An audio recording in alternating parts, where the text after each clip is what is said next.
Tabaré viene el partido este mediodía para incorporarse al Milan italiano y así continuar con su carrera deportiva en Europa. Fue acompañado por toda su familia en el aeropuerto. Estuvimos con el futbolista que se va campeón con Defensor. Sí, me voy campeón, me voy muy contento por eso, muy contento por mis compañeros, por el cuerpo técnico de Defensor, por toda la gente. Hoy en Señores Dejo Todo, Il Calcio, parte 2.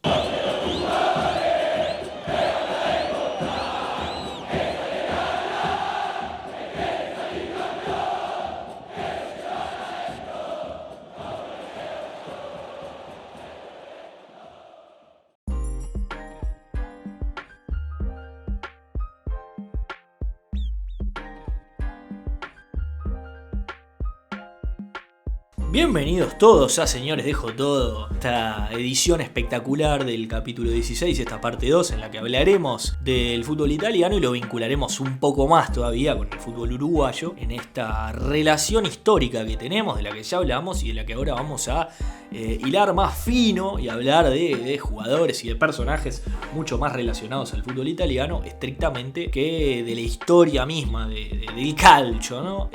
Una hermosa oportunidad para repasar, recordar grandes jugadores, grandes momentos, grandes efemérides, como siempre, con el mejor de los recuerdos y con las ganas de recordar esas anécdotas que nos mueve la aguja. Un placer recibirlos como siempre, ya 16 capítulos, un montón. Cuando hablamos de fútbol italiano tenemos que armar el equipo de jugadores uruguayos destacados en Italia. Podríamos estar años y bastante me ha costado dejar este capítulo como lo dejé. Muchísimo, ha sido más recorte que elaboración realmente. Tenemos que armar el equipo de atrás para adelante y cuando tenemos que armar el equipo de atrás para adelante es prácticamente imposible olvidarnos de un jugador que creo que marca el fútbol italiano y el fútbol uruguayo al mismo tiempo, y quizá marca más al fútbol italiano que al propio fútbol uruguayo, llevando lo más bruto, lo más crudo de nuestra cultura hacia un fútbol que comulga muy bien en ese sentido con nosotros, porque es un fútbol físico como es el italiano y han maridado muy bien. ¿De quién estoy hablando? Estoy hablando de Ronald Pablo Montero, señores, por supuesto. ¿Con quién empezamos? El número 4, capitán de la Juventus, pro hombre, absoluto, zaguero espectacular. De los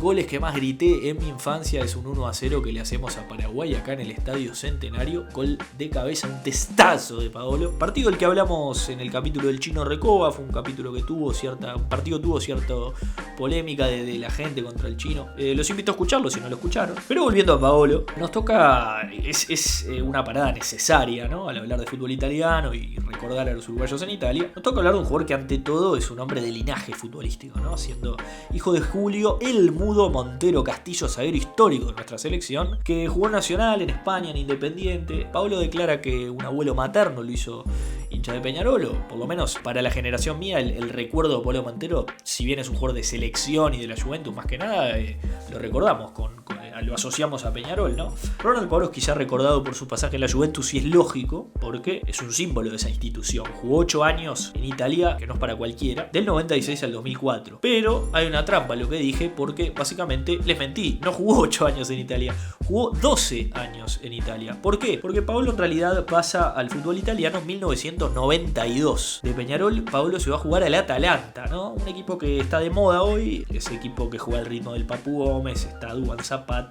Es un equipo que fue la revelación de la Champions, un equipo que hoy por hoy es un formador, un equipo canterano con un entrenador espectacular, que tiene una forma de jugar intensa, que viste mucho, está muy de moda, es un lindo equipo para ver. Si les gusta ver fútbol, los invito a ver al Atalanta, que juega muy bien de verdad, Pero Pablo fue un equipo que quizá, vamos a decir, no era el equipo de un proyecto tan definido, un equipo en crecimiento, sino que fue un equipo que quizá no era tan importante o que estaba en ese sube y baja, ¿no? Pero de todos modos esto es clave para poder desarrollarse como futbolista, ¿no? A lo que entramos un concepto hermoso del fútbol que vamos a escuchar mucho ahora que estamos por cerrar el campeonato y que se viene en un mercado de pases furioso, y la palabra de la que quiero hablar no es sondeo, la palabra no es tapado, mucho menos, la palabra es rodaje, señores. La palabra es rodaje porque eso es lo que necesita el jugador. Es básicamente un derecho humano consagrado del futbolista poder acumular una cantidad importante de partidos para que puedan determinar si está a la altura de las circunstancias o si el próximo semestre vuelve al fútbol que lo vio nacer. ¿A qué? A buscar rodaje, por supuesto.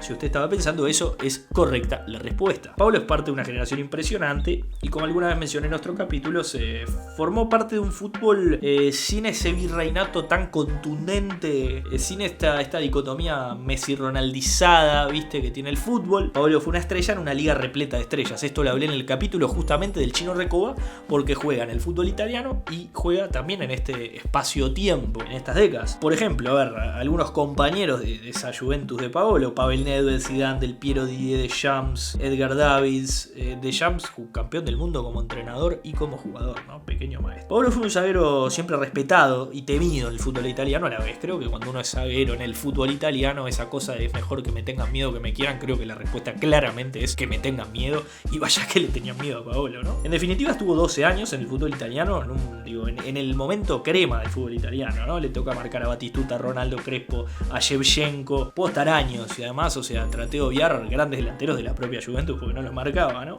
En la Juve le toca ganar 4 Scudettos, ya les digo, en una liga donde estaba más repartido el campeón. Se va del fútbol italiano además antes de que agarre primero el Inter un quinquenio, después el Milan gana un año, después ya la Juve medio que se acomoda y sigue expreso hasta ahora de vuelta, ¿no? Pero la Champions le fue esquiva. La Juve viene buscando la Champions hace tiempo. La Juve tiene con la Champions como eso de las comedias románticas, que hay una pareja que claramente, o esos como que medio que se van amigando y que está todo armado para que estén juntos, pero que no, porque si no se acaba la serie, ¿no? Y te la van estirando. Tiene esa relación, ¿no? Todavía la viene esquivando. Se gustan, pero todavía no se termina de concretar. Tuvo 2 grandes empujes históricos, la Juve con la Champions en el último tiempo. Paolo participó del primero, este último fue la Juve de Tevez, Morata, Mandzukic, de Massimo Allegri, el entrenador. El anterior es los años 97, 98 y 2003, que pierde 3 finales la Juve, consolidada en el fútbol local, pero tratando de poder cerrar ese título internacional, ¿no? Paolo fue titular en las 3, que es muy importante eso. Es a valorar un jugador uruguayo titular en la final de una Champions League. Ahora la generación del proceso de Tavares tuvo a Suárez como protagonista, tuvo a Godín haciendo un gol también, jugando finales de la Champions, el Cebolla Rodríguez que participó de un plantel, también el Pelado Cáceres. Pero esta época de los 2000, Paolo y algún poquito más fueron jugadores que jugaron la final de la Champions, que pierde contra Borussia Dortmund en el 97, Madrid en el 98 y Milan en el 2003. Les comentamos también, Marcelo Zalayeta jugó un ratito la final de 2003, algo que hemos comentado en el capítulo anterior. A Zalayeta no lo mencionamos tanto en este capítulo porque, si bien tiene mucho que ver con la Juventus y es un jugador de una clase formidable y personalmente de los mejores jugadores que vi en una cancha realmente en nuestro fútbol milagroso, en fútbol uruguayo, Marcelo Danubio Zalayeta tuvo una relación de idas y venidas con la Juve, se lo cedió a préstamo varias veces, tocó España en algún momento, jugó en el Perugia. Entonces lo quisimos dejar un poco, vamos a decir, más a Paolo como protagonista, ¿no? Más allá que Zalayeta jugó en el 2003 unos minutos y fue otro de los uruguayos que pudo jugar una final de Champions en esa época. Pero ¿quién fue el otro, señoras y señores? Un prohombre de nuestro fútbol, un futbolista estupendo, símbolo de los años 90, símbolo del noventismo, jugador estupendo. Estamos hablando de un jugador que entró de suplente en la final 98 contra el Real Madrid, un centro delantero espectacular, formado Nacional, volvió después a Nacional, hoy se desempeña como representante, lo tienen que haber agarrado la gran mayoría, los que no. Estamos hablando de Daniel Lagotti como Fonseca. Daniel Fonseca entró y fue otro de los uruguayos que participó, como dato curioso les cuento, de esta final del 98, ¿no? Paolo además ostenta otro récord que es imposible evitar porque además lo define, ¿no? Cuando hablamos de Paolo Montero, ¿qué te puedo decir de Paolo Montero? Y uno tiene que describirlo sin entender mucho, quizá, o sin ser muy técnico, ¿viste? Y la mejor forma es decir que Paolo Montero es hasta hoy el jugador más expulsado de la historia del fútbol italiano. Creo que eso lo define. Y creo que es una medalla deliciosa, una medalla que todos quisiéramos. Es mucho más que un pichichi, vale esto, por lo menos para mí. 19 expulsiones tiene en el calcio solo, ¿no? No me tomé la molestia, según el observador, no me tomé la molestia de dilucidar el resto de la carrera porque el gran porcentaje de su carrera fue en el fútbol italiano, ¿no? También tiene expulsiones en la A y en la B, porque con el Atalanta antes jugó en la B. Pero está bueno que el protagonista también tenga una dimensión real de su juego. Es un tipo que estaba muy presente, muy en el momento y tenía muy claro qué jugador era, ¿no? Ya se jugaba fuerte en la época mía. En la época de mi padre eran asesinos adentro de una cancha y no era justo jugar así. No porque nunca busqué tampoco para lesionar al jugador, Jugaba fuerte y muchas veces cuando jugás al límite tenés la desgracia de que si el delantero te la puntea y vos llegás a buscar la pelota sin que muchas veces le pegás, pero nunca fueron una sola. De repente fue una patada agresiva a Totti contra la Roma. Jugar al límite es hacerle sentir al delantero de que esa tarde iba a ser dura para él y para mí también, ¿no? Porque a ese nivel ninguno tiene miedo. A ese nivel vos te pensás que Raúl tenía miedo, imposible. No tenían miedo y a alguno le pegabas y le gustaba más. El fenómeno no tiene miedo, por algo triunfa. Así se ve el propio autor y así recuerda sus grandes gestas, ¿no? En una entrevista para El Gráfico, en una de las 100% estupendas entrevistas que recomiendo, están en internet, búsquenlas, de 100 preguntas a futbolistas que realizaba El Gráfico, es una nota que le hacen a Paolo Montero cuando en el 2005 pasa a San Lorenzo, vuelve en esa temporada, juega muy poco en San Lorenzo, se lesiona mucho, ya un jugador grande y pasa el último año a Peñarol, donde se retiraría posteriormente. A Paolo le pregunta al periodista si está de acuerdo con ser catalogado como un jugador duro, violento, y Ronald Paolo dice que en algunas cosas sí he tenido expulsiones por pegar codazos y piñazos y eso te deja cartel, pero muchas expulsiones fueron por doble amarilla, por último hombre. Cuando salió esa regla, la que me costó adaptarme, el cartel te queda, pero tampoco me interesa. Sí sé que juego fuerte y me gusta sentir el contacto del foul y todo eso. Nunca le hice mal a nadie, pero la fama de violento la tengo bien ganada sin dudas. Así que es bueno percibirse correctamente. A Pablo le preguntan también si es raro lo mucho que lo ven hablar adentro de la cancha y que afuera sea bastante tímido, nunca fue un tipo de hablar mucho. Pablo dice que le gusta hablar adentro de la cancha, pero que no se cree un líder. Dice Paolo: mi forma de ser en el campo de juego tiene que ver con la manera en que interpretó el fútbol. Para mí el golero y los dos zagueros y el volante central son los que tienen que dirigir, ordenar y manejar los tiempos de la fase defensiva, entonces uno tiene que meter cada tanto algún grito. Ronald Paolo Montero es una estampa de uruguayes y es una estampa de El Calcio, por donde lo miren. Por eso le dedicamos gran parte de este capítulo. También es bueno recordar a otro de los grandes fenómenos, acá un poquito más adelante de la cancha, un poquito más atrás quizá en el tiempo, o más o menos, tenemos que hablar de Rubén Sosa. Para empezar a entender el fútbol italiano también tenemos que repasar un lírico de la pelota, un poeta, un artista, para entender la locura de los tanos, para entender qué tienen los tanos en la cabeza, por qué están tan totalmente chiflados cuando los vemos efusivos, gritando, esa expresividad. Tenemos que entender también que hay un tipo de personaje que encaja muy bien allá, y vaya personaje para encajar bien en el fútbol italiano, que era Sosita. Paolo quizá encajó por su juego, por ese preconcepto que hay del fútbol italiano, que pareció él entender como nadie, quizá como los propios italianos y como nadie más, ¿no?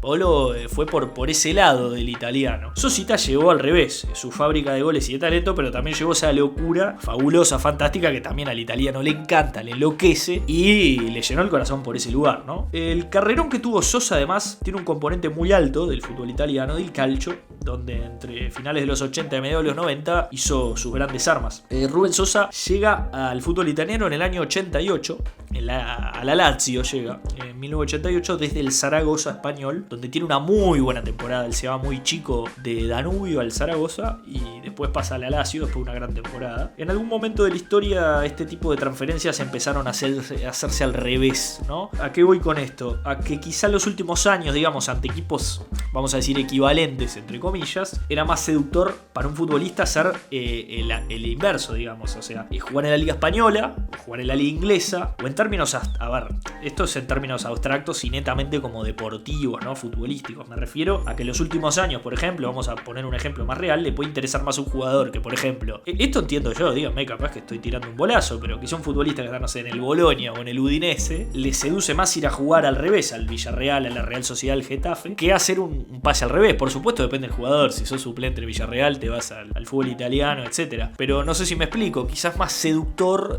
la liga, eso es a lo que voy. Entonces, ante equipos, vamos a decir, media campana o que pelean ahí quizás por entrar a la segunda Copa Europea, preferible jugar en el fútbol español ni que hablar en inglés. Parece más seductor y creo que este es uno de los detalles que a mi entender pueden reforzar eso de que un poco de prestigio ha ido perdiendo en los últimos tiempos el fútbol italiano por un montón de factores que conversábamos también en el primer capítulo, ¿no? Prestigio que en el momento, que en el transcurso del tiempo, de la historia que estamos contando en este momento, vaya que tenía el fútbol italiano. Por lo que Rubén Sosa a la Lazio era un pase espectacular. Jugó 4 temporadas en la Lazio con gran rendimiento, le va muy bien a Sosita. Riega de alegría a alegría, uno de los clubes romanos más importantes, con 47 goles. Y en su momento su representante, un tal Francisco Casal, después de 4 temporadas de gran rendimiento, de marca de aguja, de jugar el Mundial Italiano 90, intenta hacer gestiones para que Sosita dé un paso más en su carrera. ¿Qué era un paso más en su carrera? En 1992 Rubén Sosa tiene una posibilidad real certera de jugar en el Inter, en el Internazionale di Milano. Uno creería que para la contratación de un futbolista de estas características las negociaciones serían arduas, digamos, de idas y venidas. Uno esperaría un análisis, vamos a decir, de un director deportivo que conjuntamente con un entrenador o con una secretaría técnica analizaran dónde se puede desempeñar en la cancha, si tiene la posibilidad de darle al equipo lo que está buscando, juega mejor por izquierda enganchando, desbordando, por derecha enganchando hacia el centro, flotando detrás de un 9, se puede tirar de doble 5, cuántos partidos jugó, cuántas lesiones, cómo se alimenta, la conducta. Uno tiene que saber que si está hablando de Italia, y sobre todo si está hablando de Italia en los 90, que los 90 o sea, era el mundo estaba tomado por el menemismo, no solo la Argentina, era un mundo muy bizarro y muy menemista y muy estupendamente hermoso y seductor, en el que los equipos italianos se llevaban todos los flashes, las estrellas, pero tenían políticas un poco excéntricas para contratar jugadores. Así lo cuenta el propio Sosita, que a partir de esta anécdota nos cuenta cómo arregló su llegada al Inter, donde jugó después 3 años, ¿no? ¿Cómo fue lo del contrato? Lo del contrato de Pellegrini nos citó a la casa con Paco Casal. Paco Casal estaba charlando con el presidente por lo que es el dinero. Y la señora me hace firmar un autógrafo para su hija. Yo le puse con cariño. Se fue la señora y el presidente le dice a Paco, no quiero a Sosa. No firmamos. No firmamos nada. ¿Y cómo no firmamos nada? Pero si estábamos casi cerca, ¿qué pasó? Entonces llego yo, le digo, Paco, déjame hablar a mí con el presidente, inventar algo. Bueno, si no inventa algo, si no tenemos que ir para la Lazio. Y estábamos ahí. Entonces le digo, bueno, presidente, vamos a hacer una cosa. Yo le hago 20 goles, me paga lo que hice Paco Casal. Si hago menos, usted ponga la cifra que quiera ahora. Ponga la cifra que quiera, lo que usted quiera acá, usted, y lo que dice Paco Casal. Yo sé que voy a hacer más de 20 goles, ¿no? Entonces el tipo me dio la mano así. ¿Cuánto puso? ¿Te acordás? ¿Cuánto puso? ¿Te acordás? ¿Qué cifra puso él? Y puso, no sé si la mitad. Pero resulta que la señora leía la escritura de la firma. La letra tuya diría como y te decía cómo eras como persona. Sí. Y a mí me salió todo mal, que era mal gente, que no te gustaba el fútbol, que estaba por la plata. Y la señora hacía los contratos. Todos los jugadores que pasaban. El presidente no firmaba. El presidente no firmaba por lo que le había hecho la mujer. Claro, pero después le hice 22 goles. Y estuve 3 años. Así todo, 3 temporadas, 50 goles, la Copa UEFA del 94 deja en el Inter Sosita, que estuvo a una mala firma de no arreglar, pero guapo Sosita. Esa locura nuevamente es lo que seduce al italiano, y así le fue, un fenómeno con todas las letras. Me encantaría dedicarle un capítulo completo, por supuesto que esta anécdota sería emblema, pero tiene muchas más, ¿no? Volviendo a un equipo que mencionamos mucho en la parte 1, quizá en una suerte de raconto histórico, recordando los mejores momentos de un equipo grande, fuerte, muy importante, que hoy parece un león dormido, un león herido, como quieran decirle, como es el Milan, ¿no? Equipo que a mí siempre me cayó simpático, siempre me gustó el Milan, me gusta, es un equipo bien tradicional, creo que es una estampa del fútbol italiano, pero como uruguayo en este capítulo tengo que bajar línea un poco y decir que la ciencia y el rigor de los números nos demuestra que es un amor no correspondido, que hemos hecho fuerza para que realmente no quieran el Uruguay, no les hemos dado nuestra mejor versión como país, más sí al Inter, que ha sido una fábrica total y absoluta de criollos, ¿no? El video con el que abríamos este capítulo es uno de los casos más controversiales o particulares, que es el de Tabaré Uruguay Viudés, que llega al Milan cuando era muy chico. Tabaré Viudés es un caso particular porque digo, a mi entender es un muchacho con muy buenas condiciones, que pintaba realmente muy bien, así te lo había mostrado en Defensor cuando empieza, en la selección sub-20 de Diego Aguirre, y que tampoco tuvo una mala carrera ni mucho menos, a ver, quizá con un poco más de consistencia así y de poder sostener sus mejores versiones más tiempo, estaríamos ante un jugador de selección mayor de mucho tiempo. Su condición de intermitente o de lo que se dice lagunero, creo que no le ayudó el hecho de que llega al Milan con 19 años en la temporada 2008-2009 y juega un partido, uno solo. ¿Para qué? Para volver cedido Defensor al año siguiente. El famoso rodaje y la famosa profecía que les conté al principio, no en vano, se cumple acá. Por supuesto que cuando lo escribí ya sabía que iba a poner esto acá, no es que soy un fenómeno y me di cuenta en el medio, ¿no? Soy bastante pelotudo. Hace un ratito jodíamos con esto, pero una primera experiencia a Europa, jugar un partido A ver, quizá era bueno una sesión dentro del fútbol italiano, aunque sea en la segunda, un equipo, aunque sea el fútbol europeo, para acostumbrarse a esa dinámica, hacer lo que en Uruguay haces en 2 toques, en Europa o ya mismo en Argentina lo tenés que hacer en 1. Al propio Viudés, lo sufrió en carne propia, le costó. River empezó ahí con un pase de gol increíble en la Libertadores, parecía que se llevaba el mundo puesto, y le costó. No sé cómo es la relación del hincha del Milan con el uruguayo, yo no sé si nos quieren, si le somos indiferentes. El Milan tiene como una forma de ser, una idiosincrasia de sentir que creo que puede ir bien con Uruguay, como el Atlético de Madrid ahora. Pero si no nos quieren, lo que sí es que no deberíamos enojarnos tampoco, eso es lo que me queda. No les dimos nuestros mejores momentos como país. Bueno, de que los primeros uruguayos en desembarcar en el Milan fueron ni más ni menos que Schiaffino y Alcides Edgardo Gigia. Si quedaba por esa no nos íbamos a quejar ni nosotros ni ellos, iba a quedar el recuerdo. Pero unos años después desembarca una nueva camada de uruguayos, esta vez no tan exitosa. Hablamos de Tabaré Uruguay Viudés, que juega un único partido. También en ese movimiento pasa al Milán el bochita Matías Cardacho, que juega el doble de partidos que Tabaré Viudés en el Milán. Estos son 2 partidos. Cardacho luego se va a Banfield, Viudés vuelve a Defensor. Viudés hace una carrera más extensa quizás Nacional, valga la ironía, porque Cardacho, siendo un jugador formado en Nacional, tuvo más tiempo en definitiva en Defensor, ¿no? A pesar de que Viudés ahora vuelve a Defensor con 30-31 años. Estamos hablando de 2 jugadores que llegaron con 19 y 20 años respectivamente al fútbol italiano desde el fútbol uruguayo. No es menor, o sea, son buenos jugadores y además hicieron buenas carreras. Lo que sí, a ver, uno las pone en perspectiva y ve que son buenas carreras, pero también ve que no están para jugar en el Milan. Son buenos futbolistas, pero los consideramos quizá un pase falopa, ¿no? A ver, pasaron directo, no se fueron cedidos a préstamo, llegan rápidamente, buscaron competitividad en una misma liga o en ese mismo país. A ver, en perspectiva es clave esta falta de ritmo, porque en esa adaptación parece que los mató la estadía, ¿no? Los devolvieron a Sudamérica muy rápido. Y además el manual del rodaje, yo creo que el protocolo, vamos a decir, del jugador joven que vuelve, creo que se saltearon etapas, porque el manual es como que está preestablecido que un jugador lo compra un equipo importante europeo, tiene que ser cedido a préstamo mínimo 2 o 3 equipos para mí antes de recalar en el fútbol uruguayo, y necesariamente uno de esos 2 o 3 equipos tienen que ser o de la liga turca o de la liga mexicana. A mi entender, cuando un jugador lo compran de Europa, lo ceden a un cuadro, no rinde, lo ceden a otro, no rinde, lo ceden a otro, y ese otro es mexicano o turco, ya a mi entender está en condiciones de volver. Creo que ahí cumple el protocolo del retorno a buscar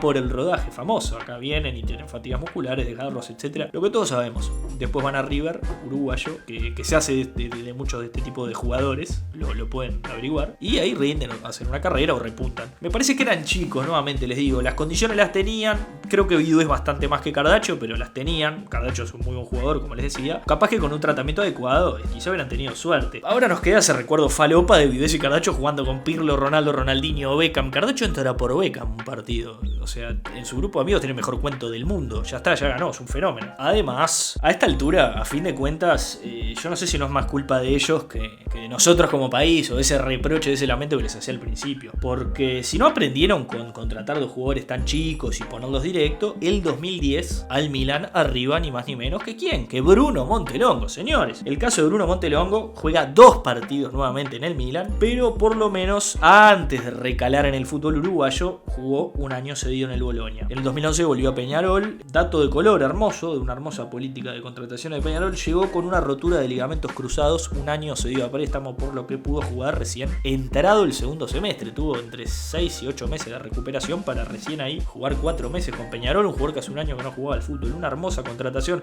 de un muy buen jugador que después se acomodó en River, jugó algo en el fútbol español nuevamente. De River al Milan parece muchísimo, por lo menos parece que las distancias eran un poco abismales. Pero si será jodida la relación del Milan con el Uruguay, que ni siquiera Tavares, o sea, el mismísimo maestro Tavares, el señor que estuvo a minutos de tener una estatua en la explanada de la Intendencia, también pasó por el Milan y también dejó un mal recuerdo. Si será una relación que realmente no está para nosotros. Hagamos un breve raconto histórico del contexto en el que nos encontramos. El maestro llega al Milan en 1996 a reemplazar a Fabio Capello, un entrenador que le sonará de nombre, un formidable entrenador, un histórico italiano fortísimo, que además deja al Milan para ir a dirigir al Real Madrid. Es muy difícil agarrar un vestuario del Milan siendo extranjero. En los 90, algo hablamos del Milan del 87 al 2007, si se quiere, que es quizá la mejor versión del Milan. La realidad es que lo trataron al maestro en retrospectiva como una suerte de interinato disfrazado, vamos a decir. A veces pasa que se contratan entrenadores al paso. A ver, sucede acá y lo marcamos, también sucedió y sigue sucediendo en Europa. No es que en Europa se haga todo perfecto y acá se haga todo mal, ¿eh? También es bueno decirlo. Así lo trataron. Fue un entrenador al que se firmó originalmente por un año, es el contrato que agarró Tavares, pero que lo terminan sustituyendo antes. Y además es una historia muy importante en la relación y en el transcurso histórico de la vida profesional del maestro Tavares. ¿Por qué? Porque esta llegada rompe la relación que tenía con quien hasta su entonces era el representante, que era... Y ahí lo dijeron ustedes, déjese silencio porque es más que obvio quién era el representante del maestro Tavares. Estamos hablando de los años 90, del fútbol italiano. Estamos hablando de ni más ni menos que del señor. En el portal Fútbol.uy, en una entrevista que se le realiza al maestro, llevan este tema a la mesa, la relación del maestro Tavares con su representante de ese entonces. En una carrera constante de ascenso, si se quiere, el Milan fue el Waterloo de Tavares, esa batalla que perdió, si se quiere. Así él mismo lo entiende, ¿no? En esta entrevista entiende lo que les digo de este interinato disfrazado, hace como un análisis de eso y de que sea un fenómeno de peso y que van a buscar un entrenador que, a ver, hubiera en la vuelta para tapar un bache, para salir del paso, como les decía, ¿no? No estaban pensando llevar al Tavares para que pudiera trabajar de la forma que trabajó en Uruguay ahora, ¿no? Y no me refiero tanto al tiempo, sino a las formas, porque esto en relación a, no todo es, bueno, trabaja 10 años y le va como el culo, ¿no? Es un tema de las formas y vamos a decir que era un tipo que no tenía un respaldo real para que le hagan caso, que lo escuchen. El maestro planteó este tema y dijo que el momento de llegar es cuando uno lo llaman. Eso es lo que dijo él. Aunque reconoció que la decisión de ir al Milan es una pregunta, así lo dice él, que siempre me ronda en la cabeza, pero no es esencial. Por supuesto que él, es un tipo inteligente y entiende que él entendió la situación, el contexto, pero también entendió que era la oportunidad, la vida de como uruguayo dirigir al Milan, que es muchísimo, ¿no? Además, Tavares recordó, y volviendo a la relación de Tavares, ahora sí digámoslo, con Paco Casal para poder cerrar bien la historia, creo que quedó clarísimo.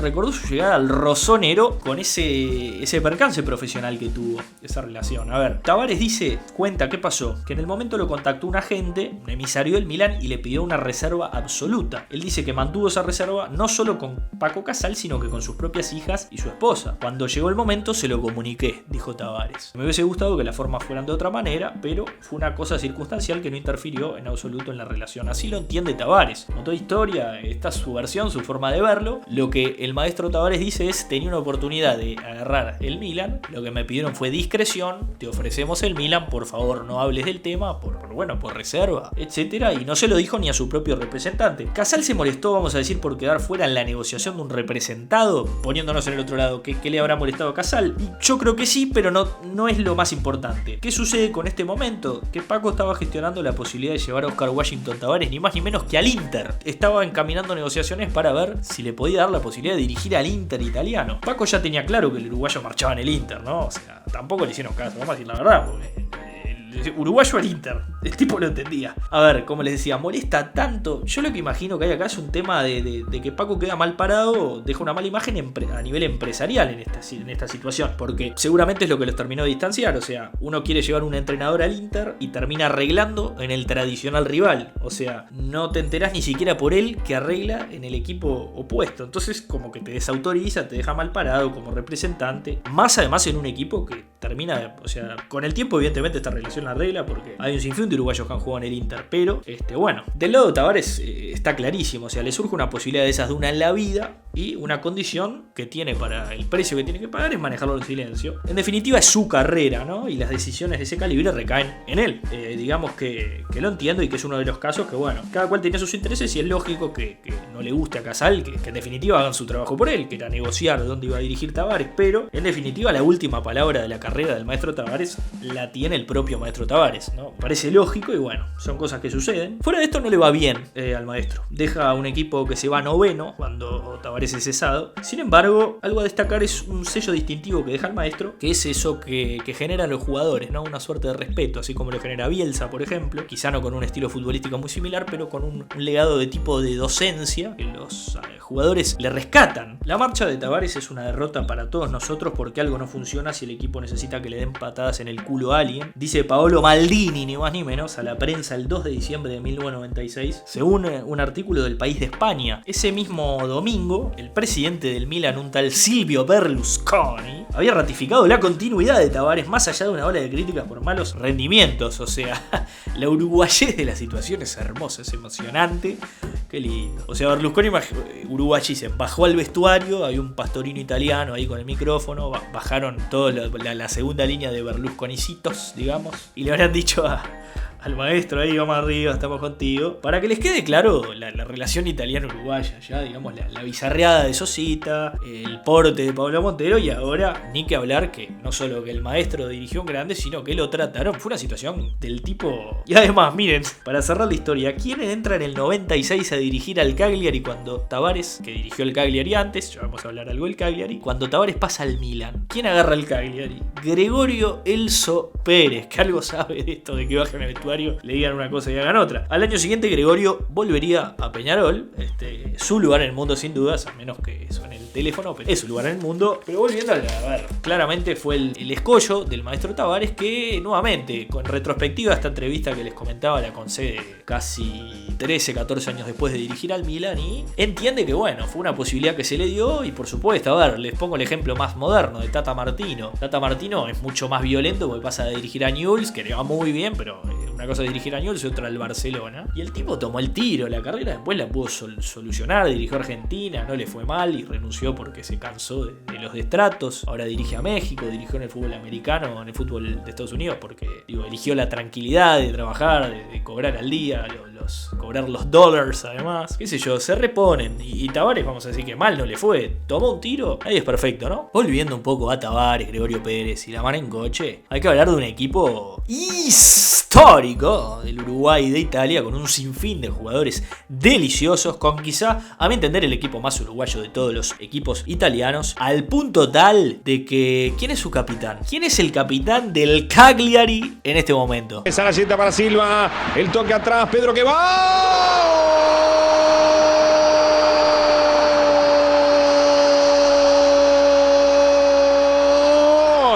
De Peñarol llegó Pedro para tocarla. Maysun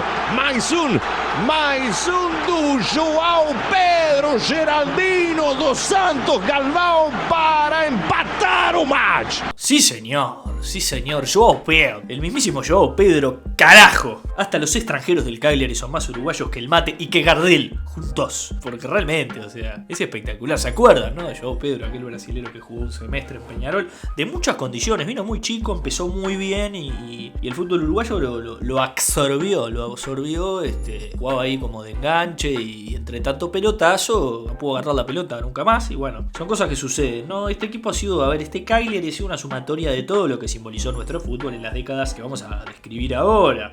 ¿Quién es el primero en desembarcar en Cagliari? Un histórico del fútbol uruguayo como es Waldemar Victorino, en 1982. Después vuelve, juega en Newell's Old Boys de Rosario posteriormente, pero desembarca en Cagliari y es el primer uruguayo. Y un tiempo después, sobre todo en la década de los 90, en los Paco Years, es cuando el Cagliari empieza a uruguayizarse. Ahí metimos 9 jugadores. Creo que esta camada dejó su huella en general y fue una camada bastante exitosa, le fue en general bastante bien a casi todos, ¿no? Además hay una cosa hermosa, que es que los jugadores de estas épocas empiezan a llegar bajo una modalidad deliciosa de contratar, que luego dio hasta un insulto, un calificativo para aquellos jugadores que no tienen condiciones de jugar, como son los paquetes, ¿verdad? Los paquetes, ¿verdad? Estamos en vivo. Los paquetes hermosos que los empezamos a ver en el Cagliari y los empezamos a ver en los 90 y que se empiezan a replicar después, ¿no? El paquete de Cardaccio Viudés, por ejemplo, el que hablamos al principio, también en el fútbol italiano, pero el 1 de julio de 1990, José Pepe Herrera, Daniel Fonseca, Lagoti como Daniele, que después pasa a la Juve, le fue bien en Italia Fonseca, y el Enzo, el príncipe Francescoli, llegan al fútbol italiano juntos a jugar al Cagliari, ¿no? Tuvieron en general buenos rendimientos todos. Enzo llega del fútbol francés. Francescoli es lo que les digo. El Francescoli con Ley Bosman. El Enzo con la posibilidad, vamos a decir, más sencilla de ir al exterior, con un pasaporte comunitario que le facilitara estar en Europa más rápido, más fácil. Seguramente hubiera hecho más carrera todavía en Europa. Quizás sus mejores años, sus mejores recuerdos los tenemos en River, pero el Enzo estuvo en Europa, ¿no? Tuvieron en general estos jugadores buenos rendimientos, hicieron carreras en otro lado. Seguramente, a ver, fuera de que Tavares es querido y recordado, tenemos que hablar, a ver, hay un montón de futbolistas, los vamos a repasar llegado el momento, pero la realidad es que, como les decía, hay un montón de jugadores que formaron parte de este equipo, ¿no? El maestro Tavares, por supuesto, pero ni que hablar, tenemos que mencionar necesariamente a uno de los jugadores más espectaculares, una de las historias con más altibajos y uno de los personajes de esos que marcan la historia, como es el mago Fabiano O'Neill y el mago Rosso Blue. O'Neill dejó el cariño absoluto de todos. En el Cagliari sin duda fue su mejor versión, entre el 96 y el 2000, una cosa así, fue que jugó para il Cagliazzo. La realidad es que estamos ante un jugador con unas condiciones increíbles, algún día también hablaremos un poco más de él. Ni más ni menos que Zinedine Zidane elogia a O'Neill como uno de los futbolistas más increíbles que pudo tener al lado, esto en la Juventus, a donde termina pasando O'Neill justamente por el legado que deja en el Cagliari después de 4 años, al punto tal que el Cagliari, por ejemplo, le ha ofrecido ser asistente técnico del cuerpo técnico principal, le ha ofrecido trabajar con los jugadores juveniles, le ha ofrecido integrar el club en distintas ocasiones. O'Neill está muy arraigado en Paso de los Toros, nuestro prócer isabelino que no ha demostrado interés nuevamente en volver a Italia, un tipo que nunca pareció terminar de estar tan ensimismado con el fútbol o tan enchufado, ¿no?, con lo que es el fútbol. Le gustaba así jugar a la pelota, pero todo lo que simboliza el profesional futbolístico, todo lo otro, vamos a decir, el núcleo duro, el entrenamiento invisible, todo ese tipo de cosas, nunca le terminaron de gustar. Pero este mago, a ver, O'Neill, estamos hablando de un O'Neill que, por ejemplo, apostaba cuántos caños le podía hacer a Gattuso por partido, ¿no?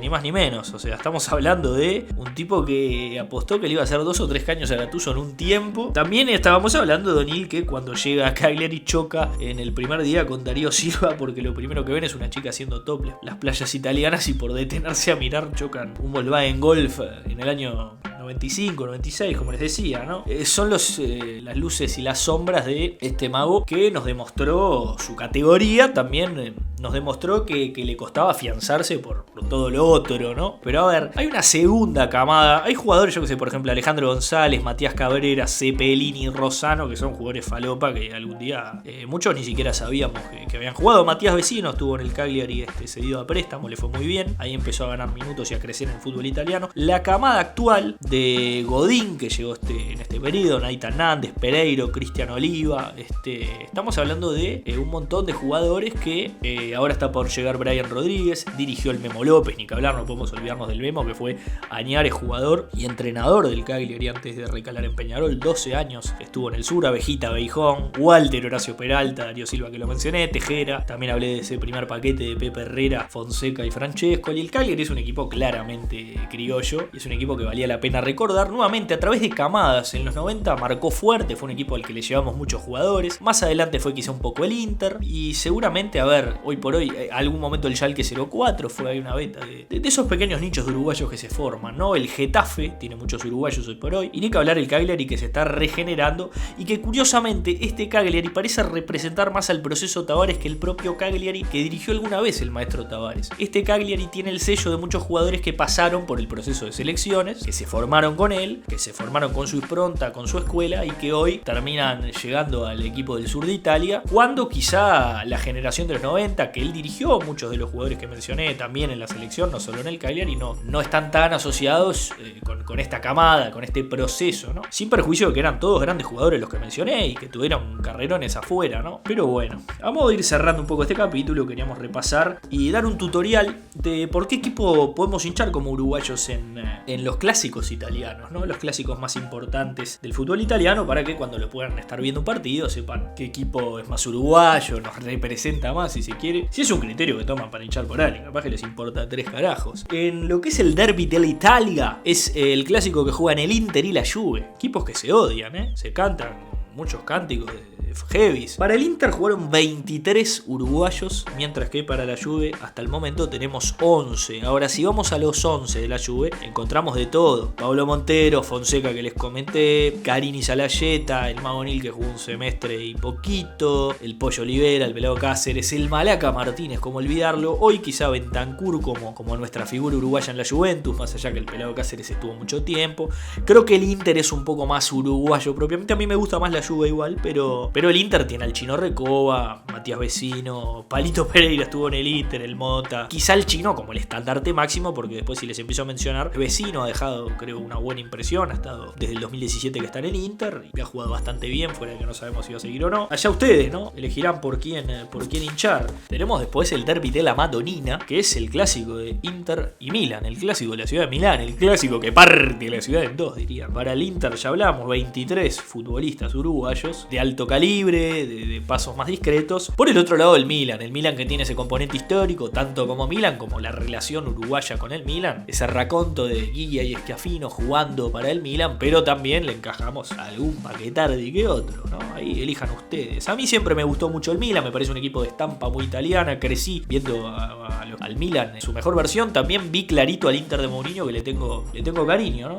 Pero tiro un poquito más por el Milan. Lo que se llama el derbi de los campeones es el clásico que juegan Juventus y Milan. Después tenemos el derbi de la Mole, lo que es el clásico de Juventus Torino. Tenemos 11 jugadores en la Juventus de los que ya hablamos, y ahora es bueno recordar que en el Torino jugaron 16 futbolistas nacionales. Estuvo Laxalte, el hombre de las trenzas, Gastón Silva, el pelado Guillermo Rodríguez, la eterna avenida a Peñarol de Juan Zurraco, jugador que jugó casi un año y por 18 periodos de pases consecutivos sonó para los dos grandes, el Chino Recoba cuando fue al Inter, el Pelusa Magallanes. Es un equipo también que sobre fines de los 90 no fue el Cagliari, pero tuvo a José María Franco, Hernán Rodrigo López, el Enzo del Cagliari se fue al Torino, Marcelo Saraley jugó ahí también, hay un montón. Creo que es un poco más significativo el paso de los uruguayos en la Juve. En el Torino hay más, pero ninguno creo que marcó lo que marcó un Pablo Montero, lo que puede llegar a marcar un Bentancur, incluso un recuerdo como el del Pelado Cáceres.